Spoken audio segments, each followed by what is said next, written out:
For our good buddies from 24/7 Sports rolling out their All-America team for 2021. And by no surprise, Alabama's quarterback Bryce Young checking in as that first-team QB. Young considered, of course, the Heisman favorite. Pretty much sealed the deal here in the SEC Championship against Georgia.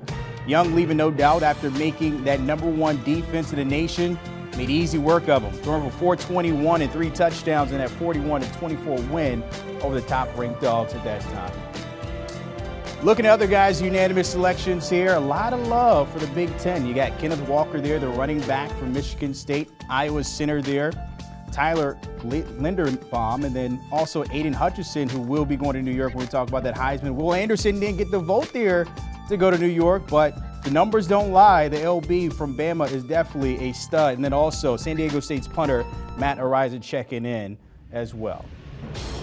All right, time to welcome in Barrett Sallee to dive into this a little bit more. And Barrett, looking at the guys on this list, I mentioned a lot of love for the Big Ten, but the SEC as well when you're talking about those two conferences. Any surprise to see that's the case here? No, not really. I think when you look at the best players in the country, we see this every single NFL draft. They all reside in the southeastern part of the country, and most of them go to SEC schools. So not surprised at all, especially considering the way that Alabama's players have come on strong lately. We knew about Will Anderson before the season.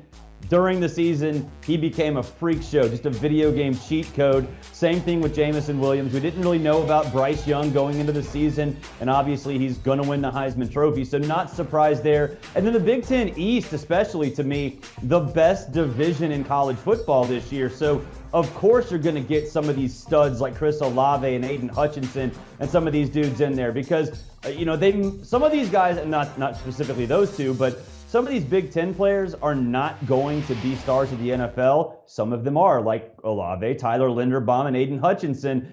That's because this division is so deep and they're so good at what they do specifically. There's no lack of identity really with any of these teams, which has allowed some of these players to play at an elite level all year.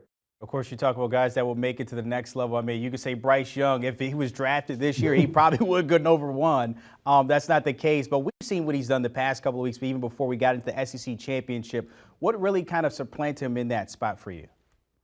Oh, it's what he did to Georgia. You mentioned it. What he did to Georgia was next level, and it sealed him the Heisman Trophy. Look, I was there. That 420 yards might as well have been 521. He could have done that. Alabama put it in neutral in the second half. So, yeah, I think beating Georgia the way that he did was just mind-boggling. Absolutely mind-boggling. And if you saw the video that Alabama put out about all the rat poison that you and I were featured on, it was because we all thought that this was going to be the time where Bryce Young struggles. He struggled against Auburn. We thought he would struggle against the best defense in the country, and look what he did. It was one of the most amazing performances in college football history, and I say that knowing that there have been a ton, but that defense that he shredded was one of the best this century, and it sealed him the Heisman Trophy. Yeah, one of the guys that helped him to do that was Jameson Williams. When Joe Michi went down, he goes from transfer portal to first team here and possibly a first-round pick when we're talking the draft. John Michi, there, what have you noticed from him the past couple of weeks? Well, I think when you look at where Jameson came from, he was, by his own admission, the 4th best wide receiver on Ohio State's depth chart. He actually transferred to Alabama to get significant playing time, which is not really how it goes down all the time. The speed, you saw that in that touchdown catch where he just ran away from the Georgia defense. I don't think anybody thought that he had that kind of acceleration. And so he has earned every bit of praise that he's gotten all season long. I didn't think that he would come in and be this kind of star. In fact, I think a lot of us thought that John Mechie was going to be the unquestioned number 1. It's almost like those two evolved into 1A and 1B, and really toward the second half of the season, Jameson Williams really took that mantle. So it's been a great decision for him. I don't think Ohio State misses him all that much because they've got 3 freak shows too. So it's nice to see a situation where a player transfers really benefit both sides because Ohio State's still fine and Jameson Williams really made himself a lot of money this year. Let's look on the opposite side here. Defensive back Ahmad Gardner. He might see a lot of him representing the group of 5 in Cincinnati when we're talking the Cotton Bowl between these two. How did Gardner kind of become this shutdown and premier corner the past couple of weeks for you? Well, I think the most important thing is his nickname, Sauce. Anybody with the nickname Sauce is going to have to be good at football. But look, this guy is a 3-time first-team All-AAC player.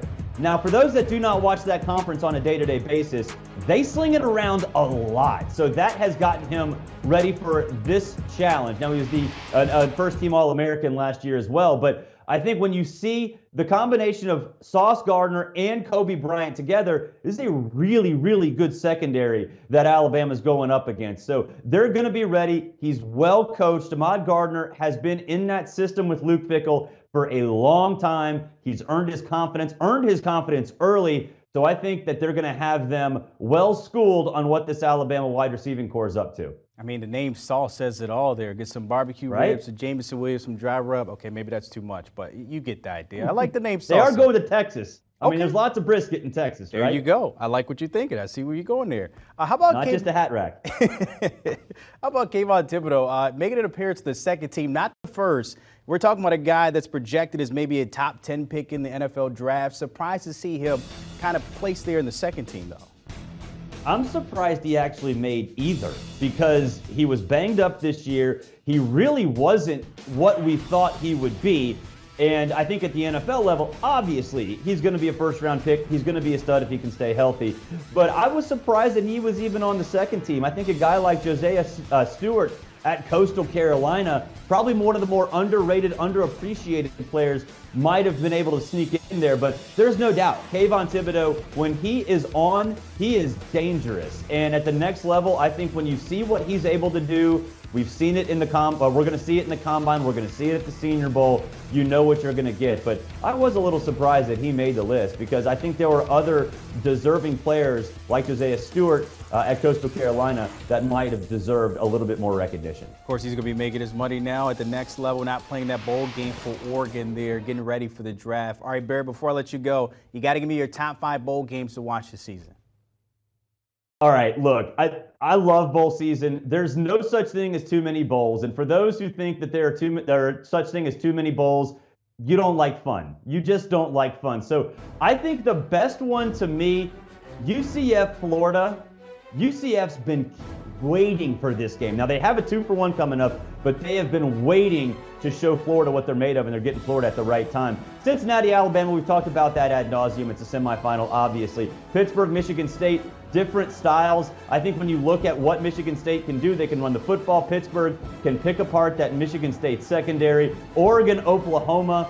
Look at this game. You get Bob Stoops coming back to coach the Oklahoma Sooners. Absolutely love it. And then Georgia, Michigan, 2 similar styles in the national semifinal in the Orange Bowl. Georgia coming off that bad loss to Alabama. Michigan playing hot. It's going to be interesting to see how these coaches address their issues. And Michigan, maybe not the most adept at stretching the field offensively.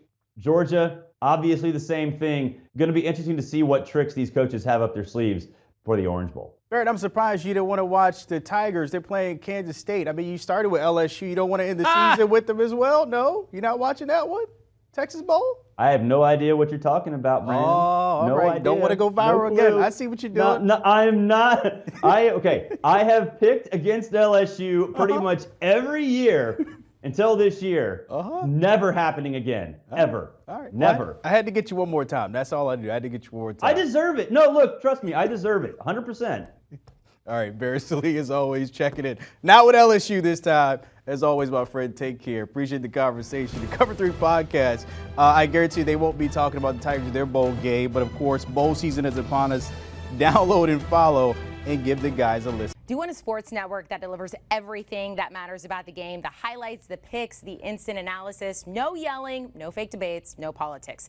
Hit the subscribe button and never miss a moment.